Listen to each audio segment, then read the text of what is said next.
街路在人境，而无车马喧。问君何能尔？心愿地则偏。 Bill Porter stepped into the ancient Chinese literary world in the 1970s, and that changed everything. To many Chinese, he is known as Red Pine. Here's a Westerner who really gets it, who really understands China. 这是以前人挖的洞。我挖的。你挖的。对。What happens in the process of translation? That you have to step out of your normal sense of self, because you become a bridge between two languages. You ask, how can this be? Where the mind goes, I go too. It was the kind of life I would want to live. And I wondered if that really was a living tradition. He was driven like a fire inside Bill to find hermits.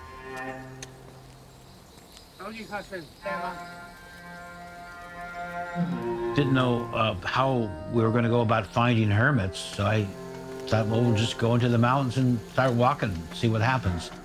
The male lead in the most popular of all Chinese programs told his girlfriend she needed to find out more about Chinese culture and she should start with Bill Porter's books. There were 100 million people who saw that. He's a bit of a rock star. I mean, his travelogues have been translated back into Chinese. The one on Hermits is a classic. I see the poet dancing, but dancing to music he can't hear. Still, I'm sufficiently enthralled by the beauty of the dance that I want to join the poet. And so I try, and as I do, I try not to step on my partner's feet. I try to get close enough to feel the poet's rhythm. Not only the rhythm of the words, but also the rhythm of the poet's heart. Thus, this means a tango with Li Bai, a waltz with Wei Ying Wu, a dance with the dead.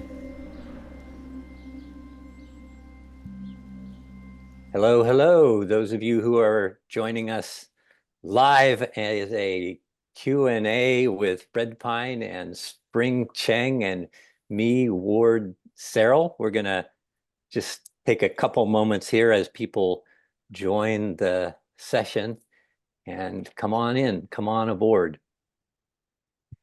And I want to thank you so much for, this has been our first ever online world premiere we've done with the film, and I want to welcome you to that, and very, very honored to have you watch the film in the past 10 days, or maybe you joined us as a one of the live screenings that we did, or maybe you've gotten a download that you'll watch later. By the way, I've gotten a lot of messages this morning from people who've seen the film, and they say, how can I get a download? It's on the same site that you watch the film on, and then you go to the Support Us tab, and there is how you can get a download. So again, my name's Ward Serrill. I'm the director, writer of the film Dancing with the Dead, Red Pine, and the Art of Translation. Welcome to you if you're just joining us. You know, the response from the last 10 days has been super, super inspiring. We had no idea what to expect. When you make a film like this, a small film like this, no distributor will touch it, and you can't even get it into, you know, theaters or film festivals. It's just that kind of film, and yet it's a valid, beautiful piece of work that can touch a lot of people. So how do you do it? And this was our way to do it yourself, to get it out into the world, and the response has been tremendous. So thank you for supporting this film. 60% of the people of you that watched the film also gave us a donation to help us spread the film more widely. It's been seen in 23 countries and 38 states so far. So this is a Q&A session for you. You can ask questions to me, to Red Pine, to Spring Cheng. And the way you do it, down at the bottom, you'll see a box with a question mark in it, and it says Q&A. And that's where you go in and just ask your questions. And then Rocky, the producer, is to my right, your screen left, or I don't know how that works. And he's going to be monitoring those questions and passing them over to me as they come along. So again, that's in the Q&A section. In the chat section, if you want to just say hi from the Netherlands or hi from New York or something like that, that would be great. So you can ask me about filmmaking craft, story craft, anything along that lines. Of course, Bill, you know what to ask, and then to Spring. So let's go. So officially, Red Vine, Bill Porter, Spring Cheng, welcome to the live Q&A. Welcome. Well, thank you. Thanks for inviting us. Bill, you're here from Port Townsend, where I am, Port Townsend, Washington. Spring, you're in Bellingham today, yes? Yes, yeah, glad to be here. Beautiful. So, Bill, I'm actually just going to start with you, more like current, to be like, you've just completed something. You have a new book, or you've been working on to get out in the world, right? Can you say about what that is? Oh, just I guess another Chinese poet. I just ran into him. A friend recommended him about 20 years ago, and I finally started looking at his stuff. Poet, nobody in this audience has probably heard his name before. It's Shin G, and he died in 1207. He was. Imagine if John Wayne wrote poetry. He's sort of the dude of poetry. He's there's never a poet like Shin Ji ever in Chinese history. He killed a lot of people. He was a warrior. Started battling the nomads who had invaded northern China and taken it over when he was about 19, 20. And finally, the emperor brought him down to help guard the southern Song dynasty that had fled down to here, Hangzhou, Nanjing area, and he spent the rest of his life there until officials thought maybe he was going to lead an insurrection, and he got rusticated to the countryside where he wrote poetry. Anyway, so I finished that project, and it's waiting for it to come out next year in America. It'll probably come out in China a few months before that, because the Chinese publisher thinks there's a much larger market, because he's a national hero. He's a hero and there's never been a poet like him in the history of China. So people would probably buy his poetry even if they didn't like poetry, because of his stature. Anyway, I've just finished that. Now I'm working on. And is that the reason? Is that the reason, like his stature in China, that you decided to do this book? So he's somebody you hadn't touched before, right? No. I just fell in love with his poetry, with him, his life.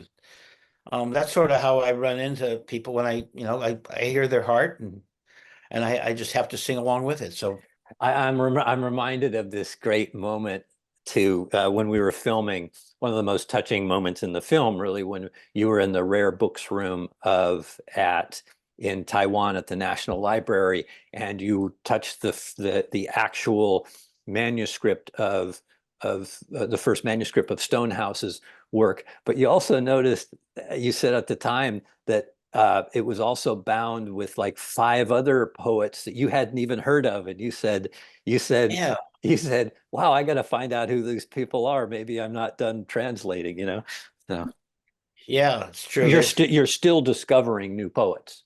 Yeah, yes. Every couple of years. Once I discover one, well, then that shoots the next 2 years. Welcome all of you who are joining in. There's about 100 people from all around the world right now. I'm Ward Serrill, the director of the film. Spring Cheng is, at least to my view, below Bill and I.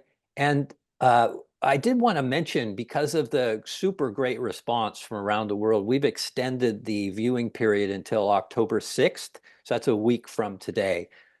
So we just didn't know what to expect, and a lot of people are really being moved by the film. So we're going to extend it another week. So if you know friends, family, or whatever, to let them know, and you can watch it again for a whole another week. Spring, let me come to you, and Spring Cheng is the marvelous singer in the film, and I'm just I just want to add a comment to Shin G, the film, yes, because Shin G is my childhood favorite. And I find that really interesting as a warrior. He writes really sentimental lyrical poetries, like his poetry that express love and sentiment was even more like a feeling evoking than some of the non-warrior poets. So that's remarkable for me. The softness and the toughness coincide in one person. Yeah. yeah. And Bill, you're going to call it if John Wayne wrote poetry, of course. No. It's speaking. It's I had a dream, where Shin G appeared to me. I had just come back from China, having visited the places where he wrote the poems. I had this dream where this mountain lion jumped on my back, and I tried to knock him off my left hand, and he bit my arm, wouldn't let go. Huh. So I swatted him with my right on his flank with my right hand, and he jumped down to the bottom to my feet, and he looked up at me and says, "I'm here to sing." And we walked down the mountain together, and he was singing his poems. I heard his voice. And then, dreams, and we entered the Sung Dynasty village, and he wandered off, and I wandered off, and I haven't seen him again. So the book is called "If a Mountain Lion Could Sing." Wonderful. So Spring, back to you just a moment. And for those people that don't know, I guess, I'll say that, well, you have a PhD in molecular biology.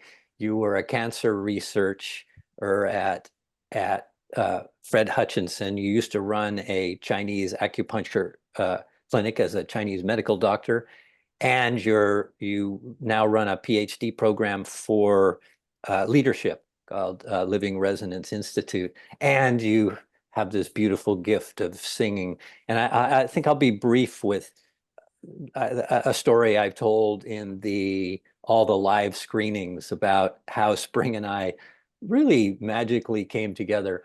Is that about a year before the film was done, I thought it needed feminine presence, feminine force, feminine influence. I had mostly men and Red Pine as a elder of that tribe, and a lot of the people in it were men, a lot of the poets were.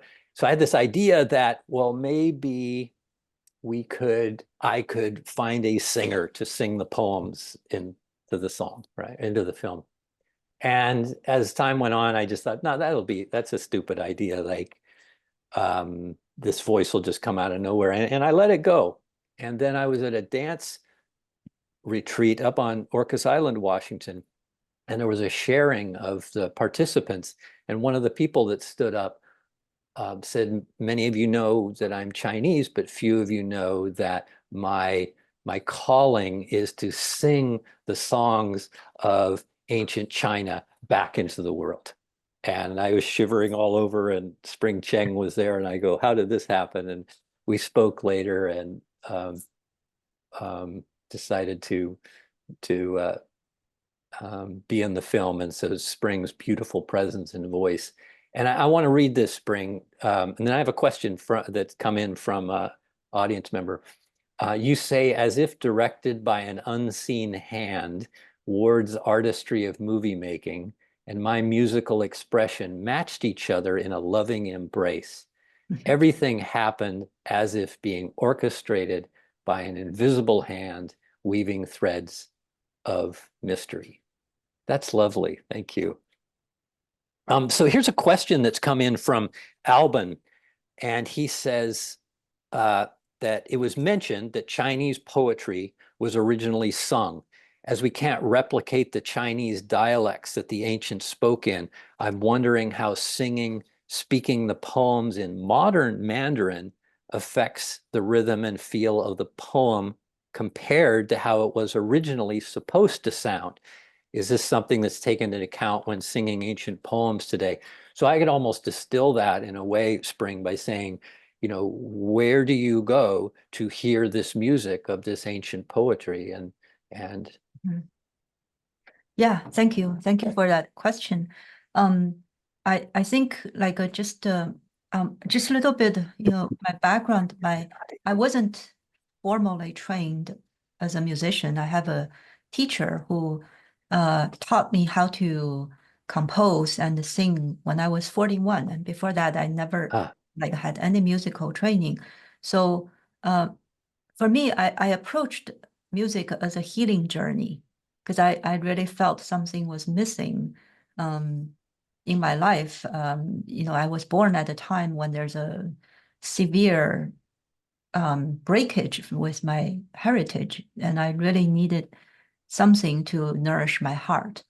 And in the film, and also just now, Bill was talking about how these poetry. I heard oh, okay. I heard these poetry, they're really the language of the heart. Yeah. So when I'm leaning into the feeling behind, it's like, you know, the poetry is the outer surface of the sets of emotions and feelings and then sensations. So when I go through the words and leaning into the raw material from which the poetry came from, that's where I heard these melodies. Beautiful. It's something. And, you know, it reminded me too, Bill, you even said this to me and once you said that in ancient China, it was actually the women who were the jukeboxes for these poems in terms of how they got out into the world. So I'm curious, tell me about that. What did you mean, like the women were the boxes? Well, the poetry was very often composed extempore and at gatherings of, you know, officials, men meeting at night drinking, and there would be women present, and they would memorize these poems.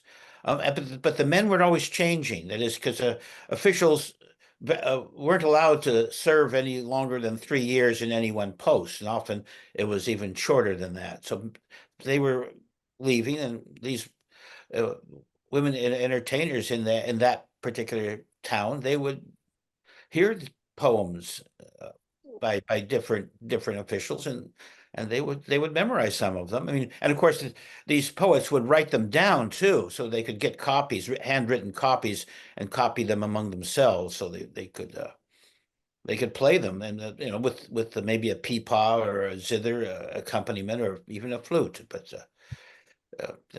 they were the jukeboxes, you might say. Yeah, until of course the printing revolution, you know, showed up around the 11th and 12th centuries, and then it really took off because anybody could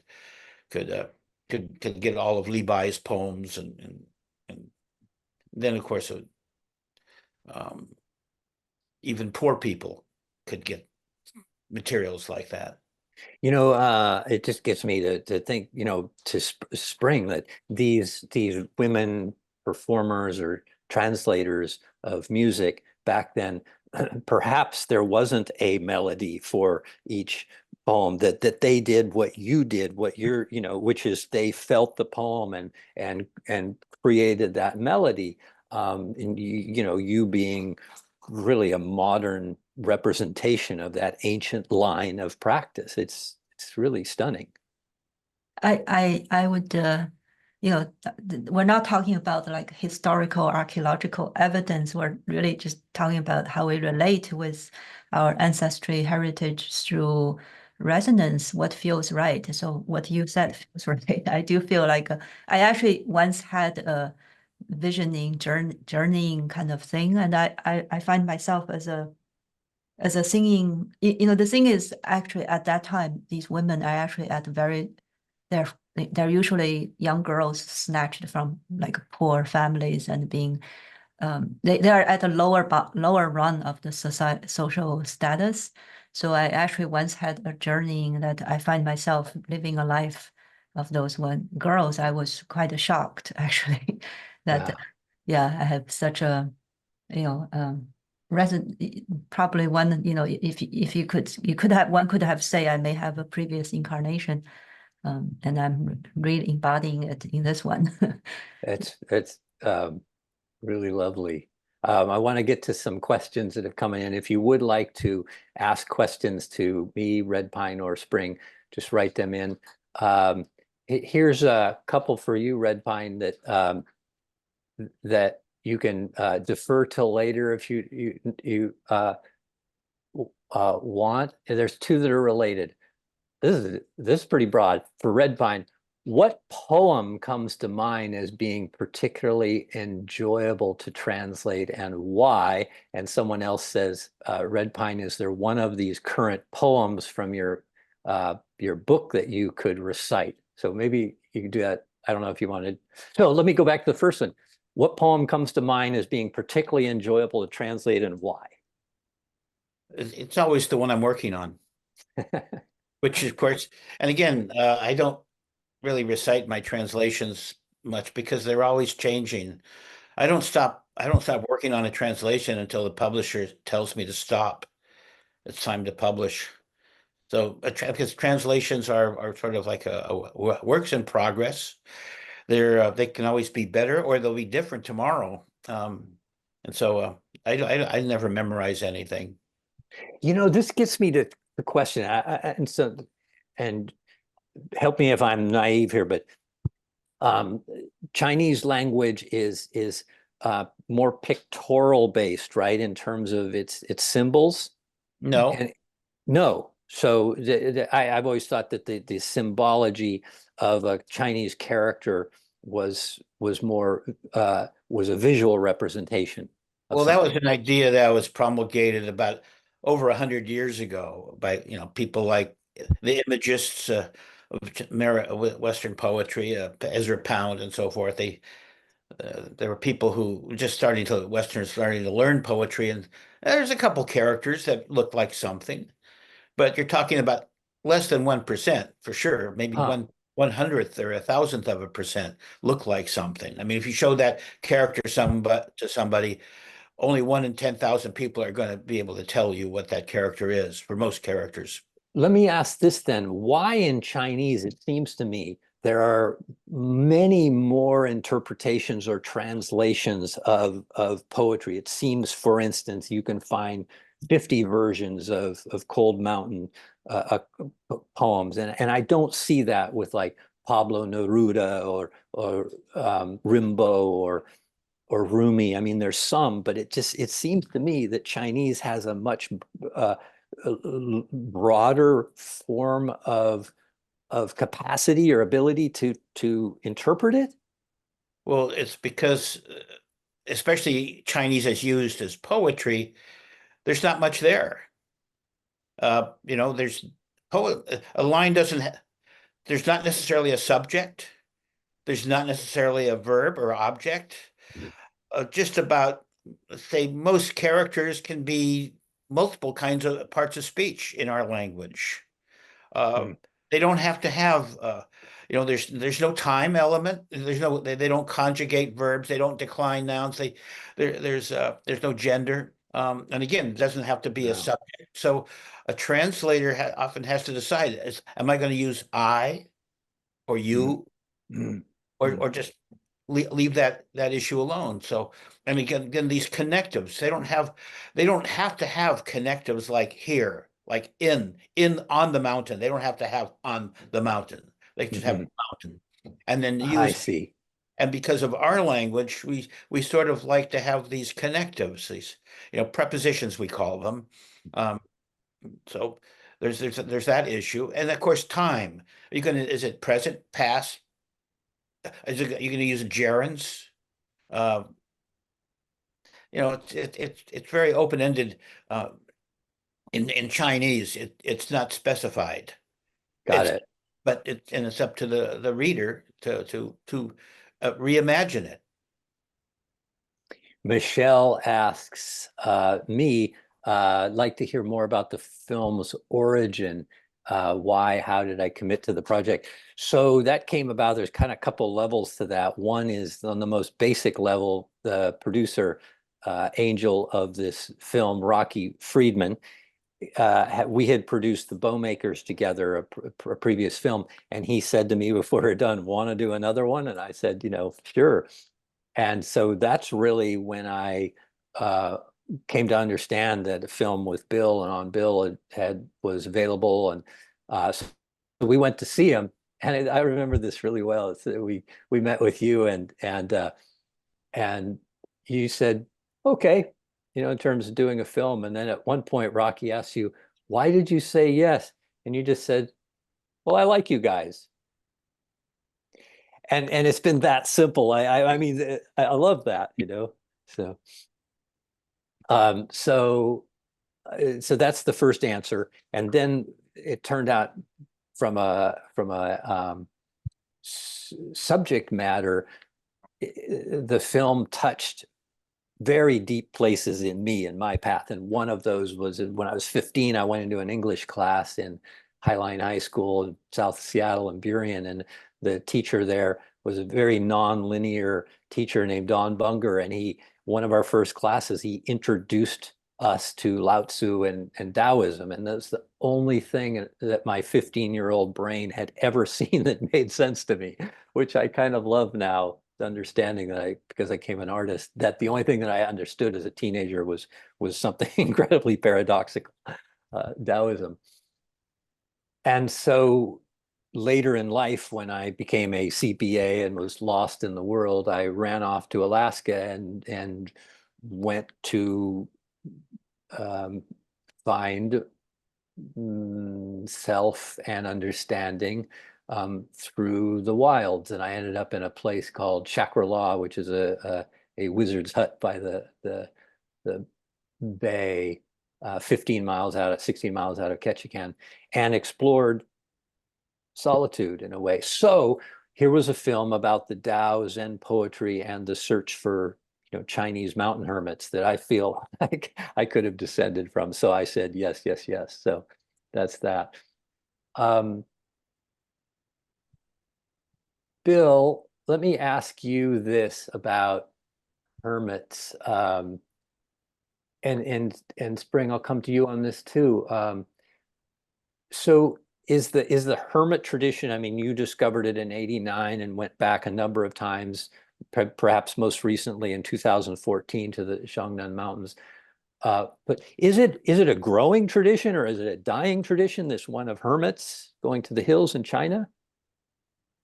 Well, it's the earliest records we have going back, say, around 4,000 years ago, have stories about hermits. And I use the word, I've been using the word hermit, and I just don't know any other word to use. It's very different from what we think of as a hermit. It's a phase on the spiritual path that some people are drawn to experience. I tell people it's sort of like getting a PhD in spirituality. 3 to 5 years is typical. Some people, stay in the mountains longer than that, but usually not, because you're going to the mountains to really, the closest way I can say of saying what they're after is they're looking for their own voice. And you can tell somebody who has found their own voice, or whether they're just repeating the words they read in a book or something their teacher said. And is it a tradition that is it dying out, or is it something that you see evidence that it's actually growing in some way in China? Well, again, it's always been there. Right. But I mean, now. But when I did in '89 and '90, when I went into the Zhongnan Mountains just to see if this tradition existed at all, because I thought maybe it was a literary conceit. Then I met all these people. I felt I just had to write about it, and I started exploring it as a tradition. And there were about 200 hermits in the area that I was uh, hiking around.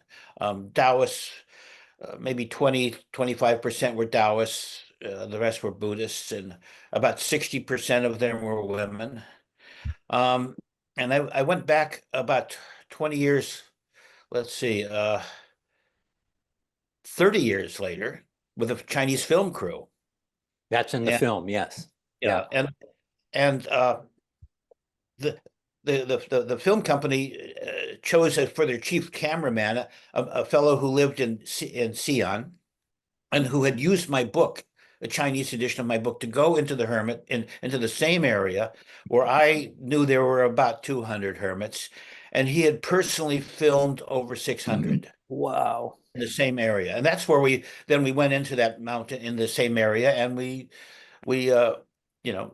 they filmed me talking to hermits, and of course they were different because the hermits are always a reflection of the society at the time.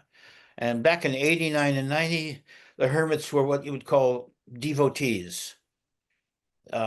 Education level very low, maybe high school, but they could read. And now you get people with PhDs, dropouts from Beijing University, professionals who've gone into the mountains. And some of them were depicted in this footage that you got from the Ame Film Studio. Yeah. Those are the more recent ones where they're much more articulate, more highly educated. And you might find some that write poetry. When I was in 89 and 90, I didn't find any poets. I just found people who were meditating and living very simple lives. But the hermit tradition, it changes from time to time depending on the society. And again, these aren't people who are misanthropes. In Right. fact, just the opposite. They're there to help others, but they need to get something. They need to learn how to swim before they can save people who are drowning. And Spring, I'm curious too. It seems that you said to me once that because you have students now in China itself, and it seems to me you said to me once that there is a contemporary movement of younger people seeking this poetry and also perhaps heading to the hills. Is that right? Yeah, so I'm speaking to there is a growing movement of people going back to traditions. I'm sorry, I'm just gonna close the door. Sure. And there's a growing tradition of people reciting like literatures, classics of Confucian, Taoism, Buddhist classics, and so because of the end state, like later stage of materialistic culture, people feel very empty and anxious, lots of anxiety, and so they're looking for medicine from the older tradition. And I'm not sure poetry. I haven't. I think in contemporary time, the movement back to poetry is. I haven't seen like a search, like it's still like quite marginalized. And Right. yeah. And Bill, I know one thing, personally, you're now releasing in China the through Copper Canyon or through your publisher there. I don't know how that works, but you're releasing your poetry translations for the first time, the English translations in China, and as far as you know, they're selling very well. Is that what's going on? Yeah, it's true. It's what Spring says. That people have when I first got over there in 89, 90, which was pretty late, but uh, Chinese were still at that phase where they had turned their backs on their own culture, partly because of the Cultural Revolution, but partly just because they thought this materialistic success of the West was something they wanted to emulate, and they couldn't get that out of their own traditions. But that has changed in the last 20 years. Um, Chinese are going back to their roots, rediscovering those roots and making them part of their modern lives.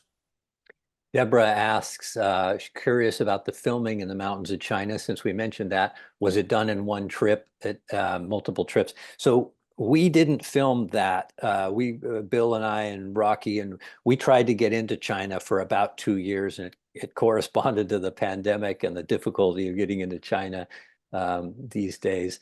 And eventually we did go on the trip to Taiwan for 8 days, which you see in the film. And then Bill let me know that about this earlier film that had been done with this Chinese company, and I was able to get a hold of that company and in a piece of filmmaking miracle making, allowed me to work with, in this case, over 12 minutes of their original footage, which is kind of unheard of to get that much access. So, but it really paid off to have that footage in it, because to me there wouldn't be a film without that. Let's see. I will say this. I'll answer this for you. Dao Yan asked, asked Bill, asked you to Spring too, but says, who are the contemporary Chinese poets that speak to you most and why? And I know, Bill, you've said that you actually don't read contemporary poetry. It's the old folks that you're interested in. Mm-hmm. That's true. Yeah, but Spring probably knows of some. Yeah, I was going to ask.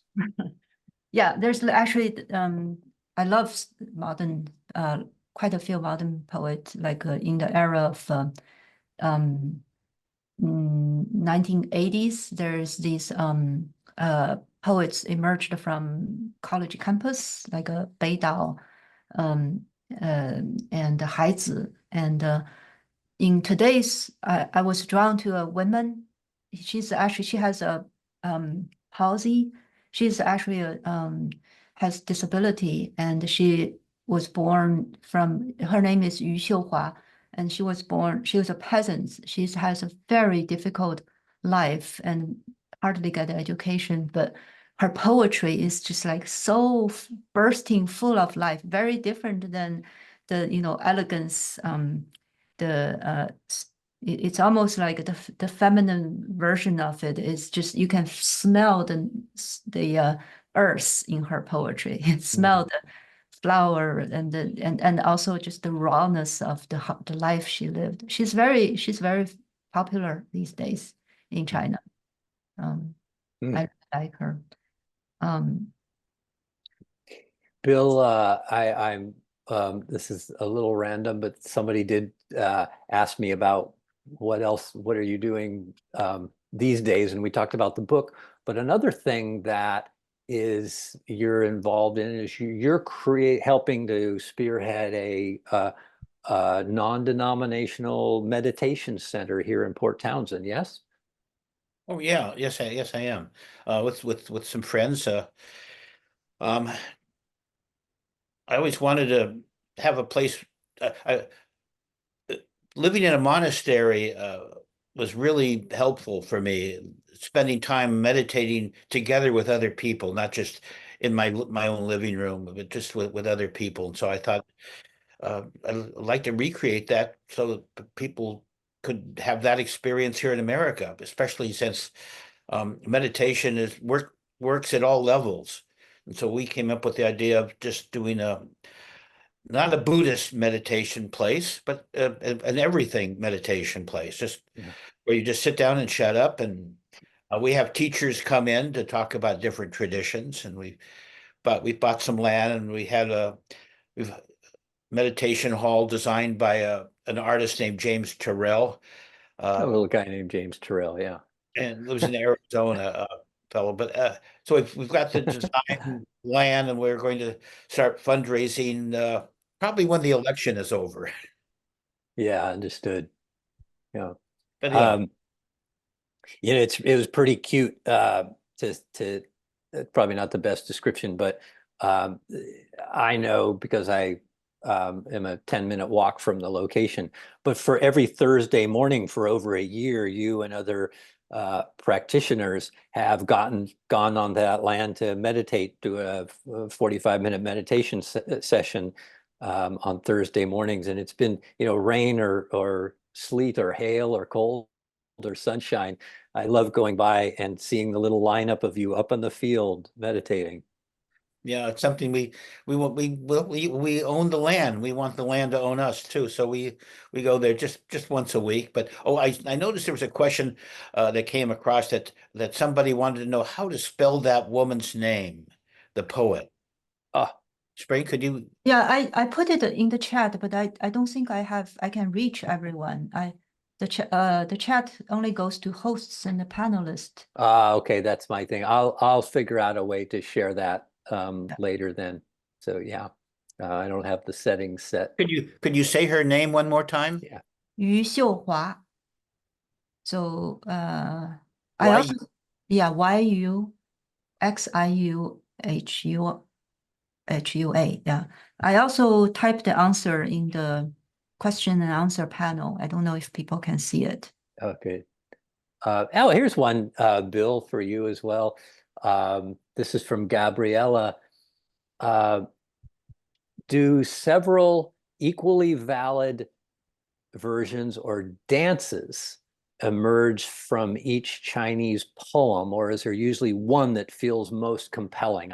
So you hear the dance of this poet and you translate it, and does that feel like that's it, or does it evolve over time?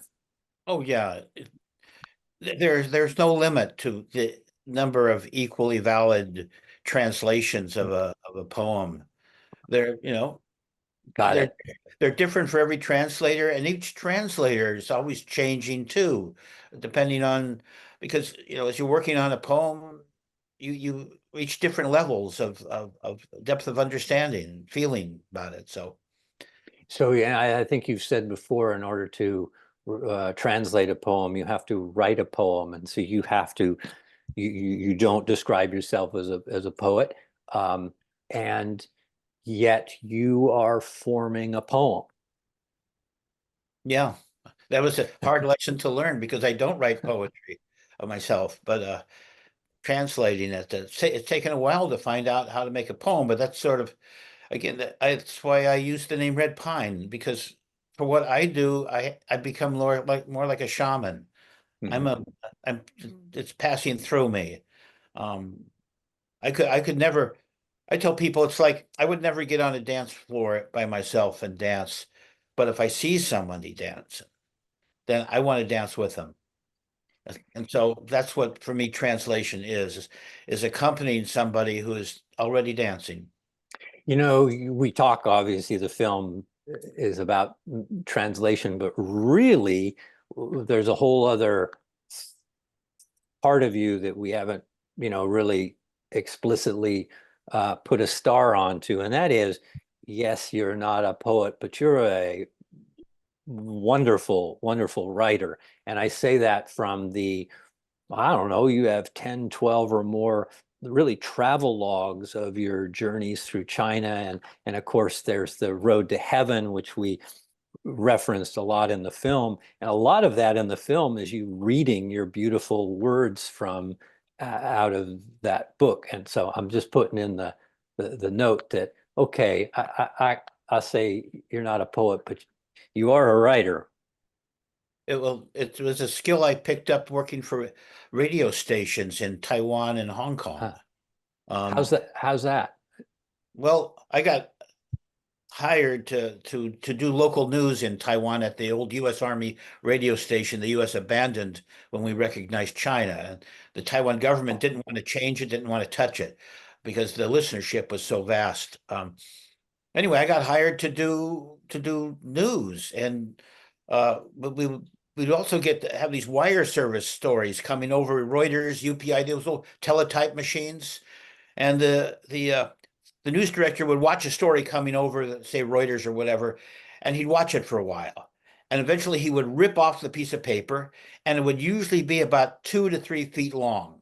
And he would hand it to me, and he would say, "Bill, give me 10 seconds on this."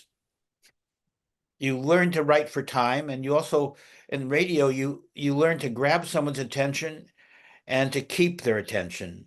So you develop this direct style of writing, and so it's just a it just taught me that this way of storytelling. And so when the boss went to Hong Kong, he hired me to give him a 2-minute feature a day. That's all I had to do. So I went to the mouth of the Yellow River and traveled to the source and gave him 242-minute pieces just every day, traveling along the Yellow River. Just learning how to write like that. So it's just a skill I picked up doing radio. You know, it's great too, and you know this, but in Port Townsend, where our local station KPTZ, they're re-airing some of those, maybe all 200 of those radio reports you did from the Yellow River and It's they're doing the Silk Road. Silk from- Road. I see. yeah, from Right. Xi'an to Islamabad. Yeah. Spring, here's a question for you from Kathleen, and she says, can you please share a bit more about your experience of your life as a young girl in such difficult Past life. circumstances? Yeah, I'm interpreting. And then how do the women you're singing preserving these songs enrich your own experience? Or I think, I take it you've said that, poetry saved your life. And can you say more about what you mean by that? Not sure if that's what she's asking. She says, please share a bit more about your experience of a past life as a young girl in your difficult circumstances. Oh, I see. She's okay, but let's just say let's go with where I'm going, which is, could you say more about your life as a young girl and the difficult circumstances, and then how poetry saved your life, and then we can circle back to something. Yeah. So I think, when I was a young girl, it was at the time that China was going through a transition into the modern time. So there's the demise of the ancient tradition. So I was living at the time, almost there's no acknowledgement of our tradition. In fact, we felt great shame for the tradition, because the modern life, modern technology become the standard of what civilization should be. So in that sense, collective shame and collective trauma, I actually felt really sick. And so when I find poetry, it literally brought healing energy. My body felt it, even though my mind doesn't understand. Because modern Chinese is very different than ancient Chinese. So when I say it saved my life, it was like not just a metaphorical, but on the literal sense. Yeah. And I also want to speak about, what this loop back to what you and Bill were discussing, why Chinese translation can result into 15 different translations.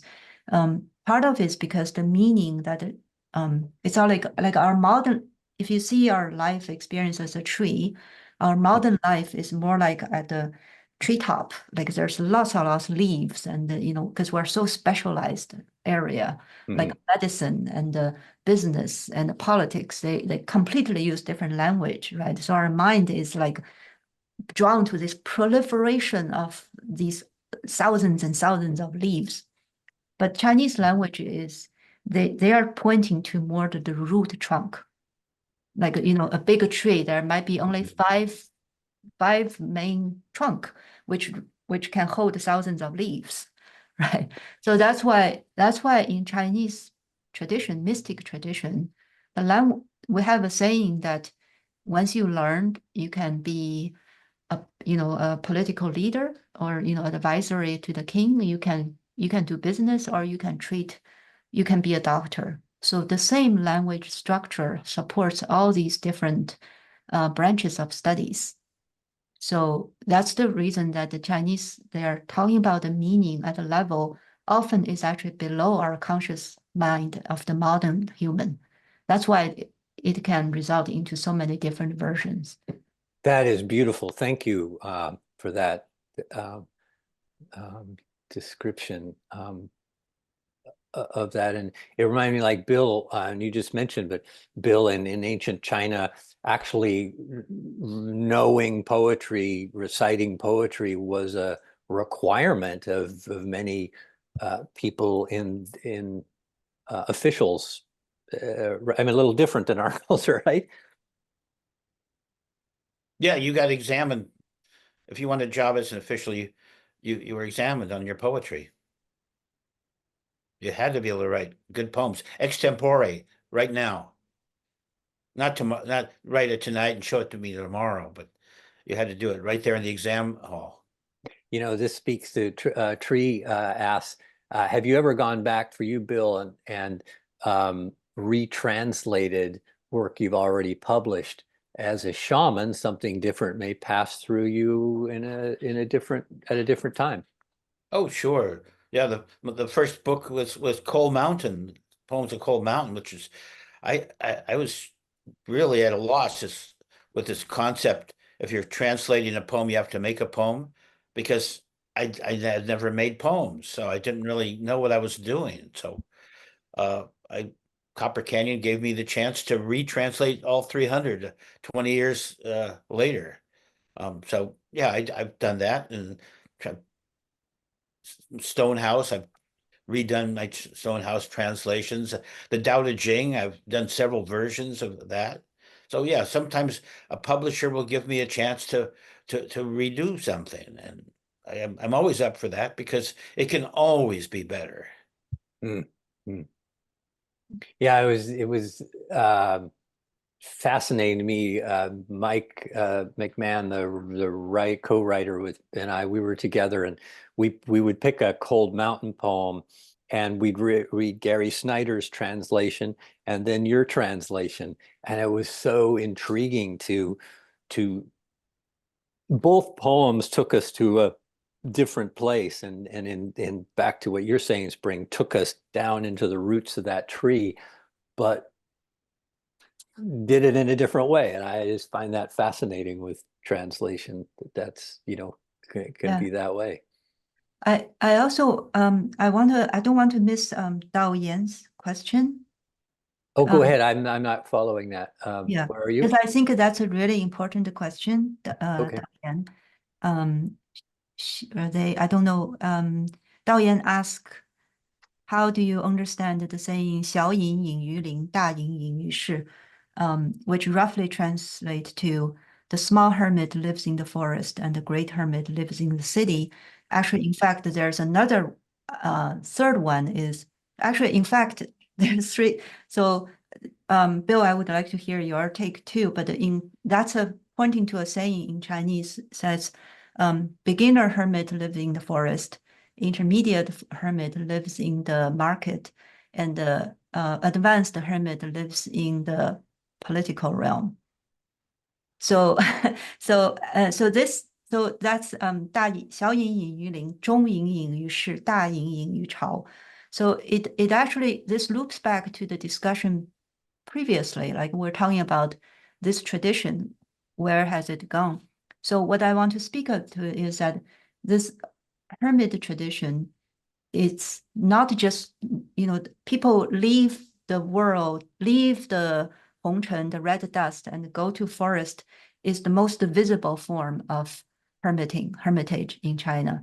What this saying is pointing to that those people who actually came back to the city, like they came back from the forest, came back from the mountain, and bring what they have cultivated into the market, into people's everyday life, into serving people, and including serving the leadership, the political realm.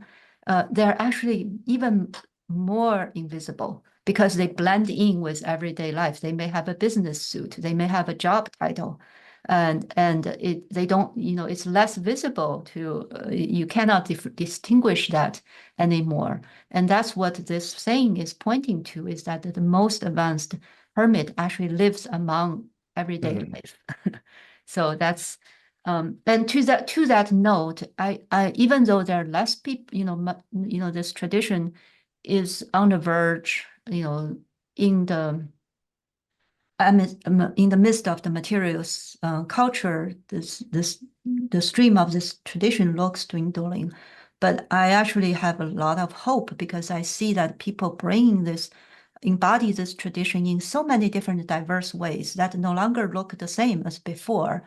But if you can cultivate that heart sensing, you can still sense that the pulsing of this tradition that bloomed into totally different form. They don't look like people living in the cave anymore, but they look like, people doing a business that embody a consciousness, interconnectionness. So that's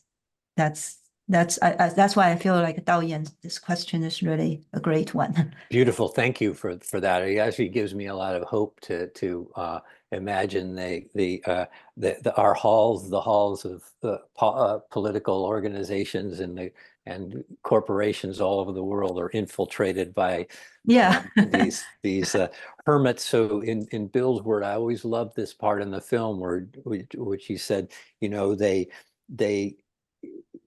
they came back with their own voice and were listened to.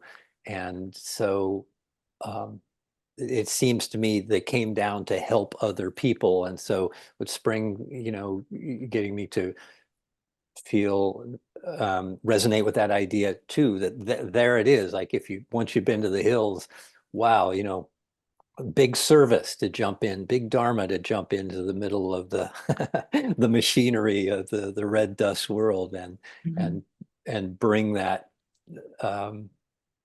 that unique voice, own voice, to the world to help others. So let's see. Bill, do you go to China still? Is it more, how's China changed and changing from your experience of having gone there the last 50 years? Well, it's definitely gone through some different phases. I was there last December and this January doing research for this current project on a book about the poet Su Dongpo.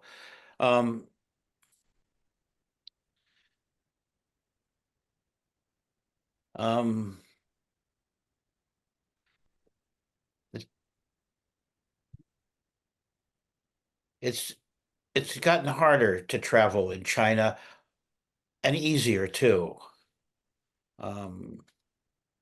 There's my last two trips. There's increasingly, I've just found that people are a little bit afraid of talking now, because the government has a certain party line, and sometimes it's ambiguous about which way the wind is going to be blowing.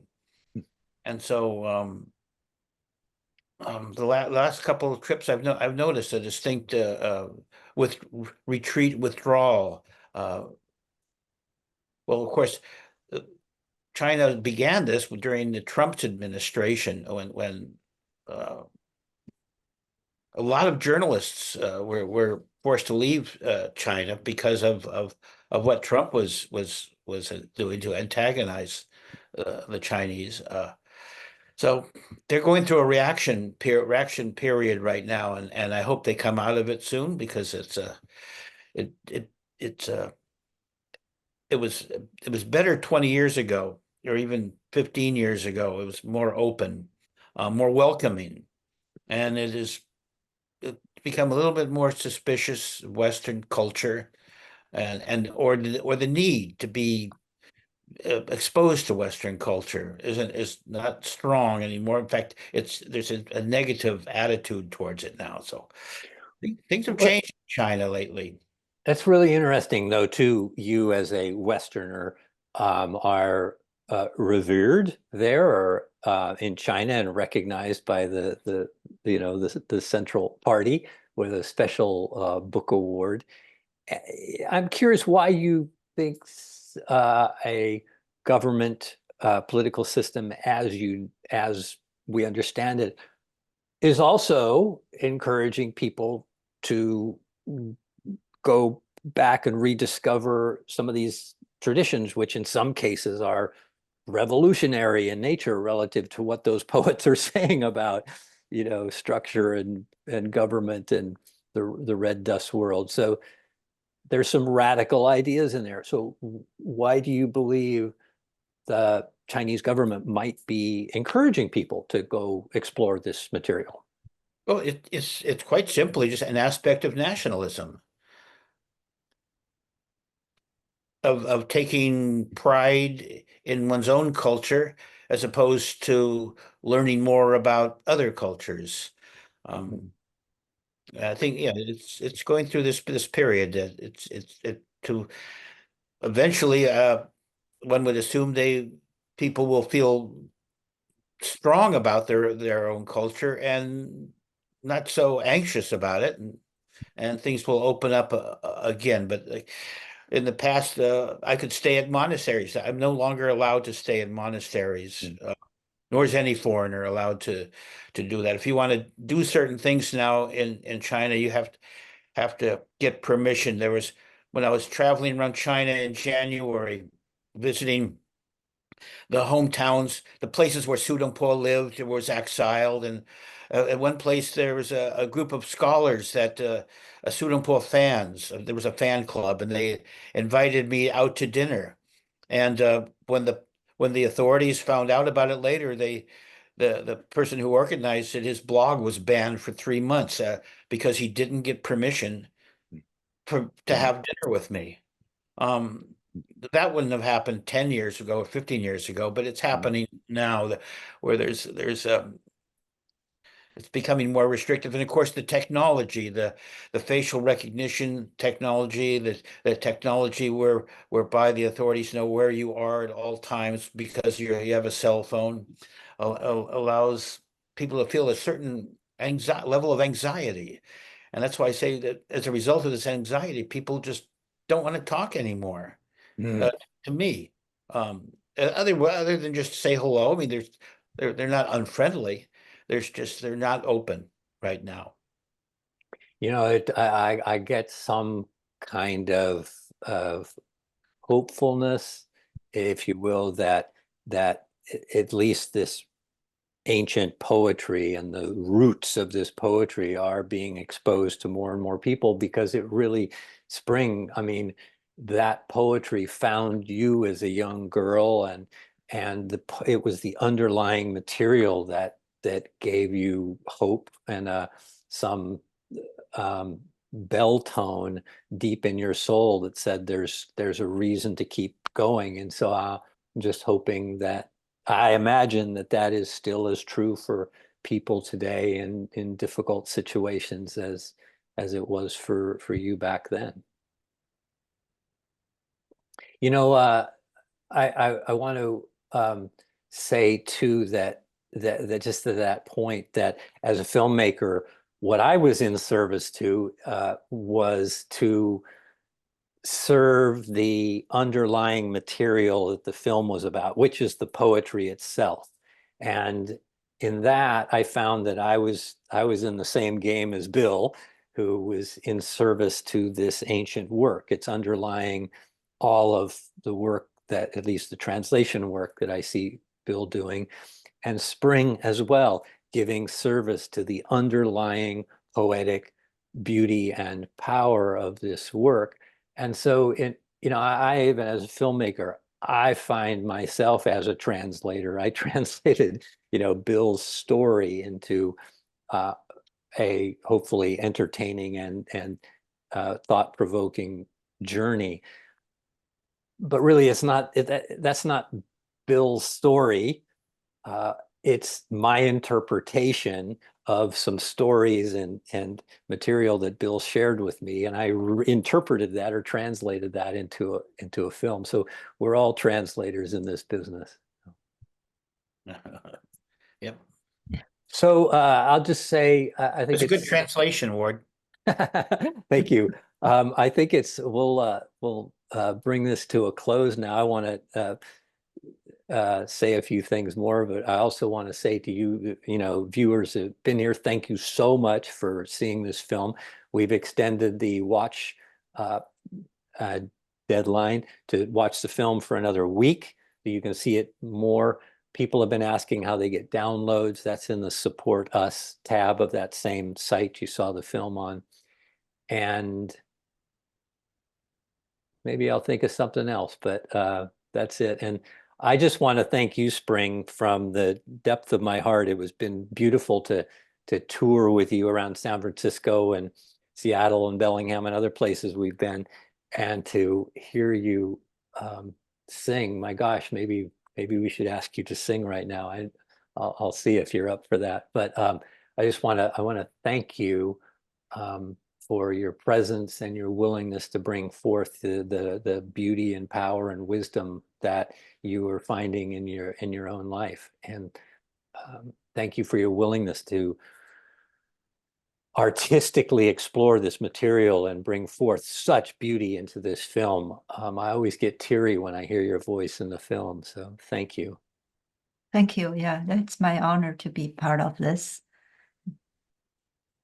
Bill, one of my filmmaking heroes, Albert Maysles, said that to him, filmmaking is an act of friendship. I've tried to live by that. I have never found a more profound experience of that than working with you on this film.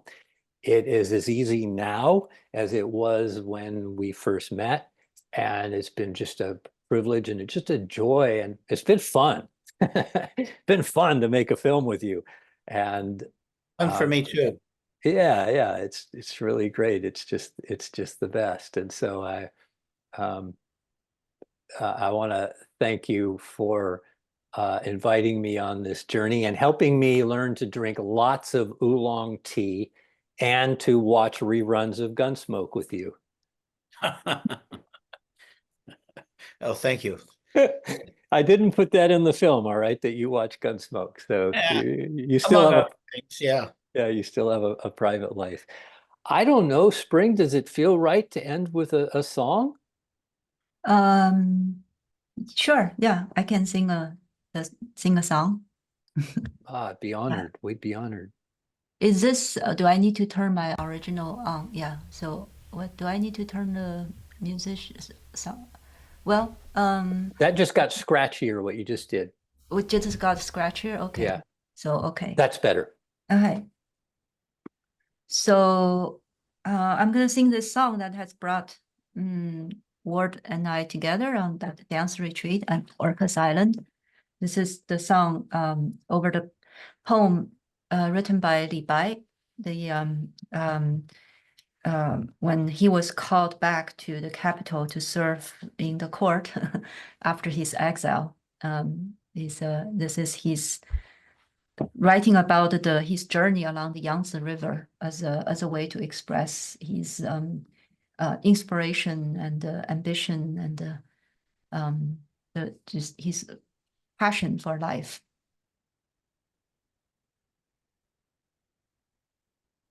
朝辞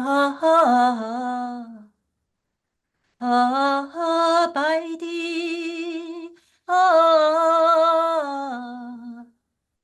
彩云间，千里江陵一日还，两岸猿声啼不住，轻舟已过。重重山。朝辞白帝彩云间，千里江陵一日还。两岸猿声啼不住，轻舟已